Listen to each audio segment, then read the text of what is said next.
नगर शहरात अतिवृष्टी, सीना नदीला पूर, पावसानं संपूर्ण शहराची दाणादाण. मनपा प्रशासनाचं ढिसाळ नियोजन. अजून मान्सूनच्या पावसाला सुरुवात देखील झाली नाहीये. अवकाळी पाऊस मोठ्या प्रमाणावर पडतोय. या पावसानं संपूर्ण शहराची दाणादाण उडाली असून शहराचं अक्षरशः नरक झालंय. मान्सूनपूर्वीच शहर पाण्याखाली गेलं. ही नैसर्गिक आपत्ती नव्हे तर शहर ढिसाळ नियोजनाचं बळी ठरतंय.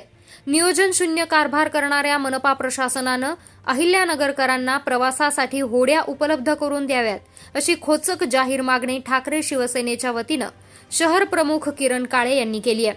काळे यांच्या या अनोख्या मागणीची समाज माध्यमांवर चांगलीच चर्चा सुरू आहे. काळे यावेळी म्हणाले की सीना नदीवरील नगर कल्याण रोडवरील प्रस्तावित पुलाचं काम गेल्या अनेक वर्षांपासून रखडलंय.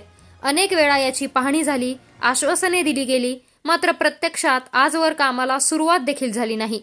विशेषतः वारोळाचा मारुती, नेप्ती नाका, कायनेटिक चौकाजवळील सीना नदीवरील पूल या परिसरामध्ये काही ठिकाणी पुलाच्या वरून तर काही ठिकाणी पुलाला लागून पाणी वाहतं. सीना नदी पात्राच्या खोलीकरण आणि रुंदीकरणाचा विषय देखील प्रशासन मार्गी लावू शकलं नाही. सीना आता नदी राहिली नसून त्याचा नाला झालाय.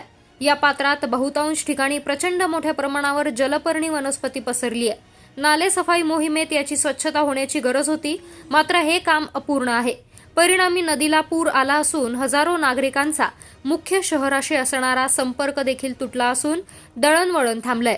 शहराच्या बाजारपेठेसह सावडी, केडगाव, बोल्हेगाव, नागापूर सर्वच उपनगरांमध्ये रस्त्यांना नदीचं स्वरूप प्राप्त झालंय. त्यामुळे नागरिकांना गाडीवरून प्रवास करणं अशक्य होतंय. जनजीवन, दळणवळण सुरळीत चालायचं असेल तर आता एकच पर्याय उरलाय. मनपा प्रशासनानं तात्काळ नागरिकांना होड्या उपलब्ध करून द्याव्यात अशी खोचक जाहीर मागणी काळे यांनी केली.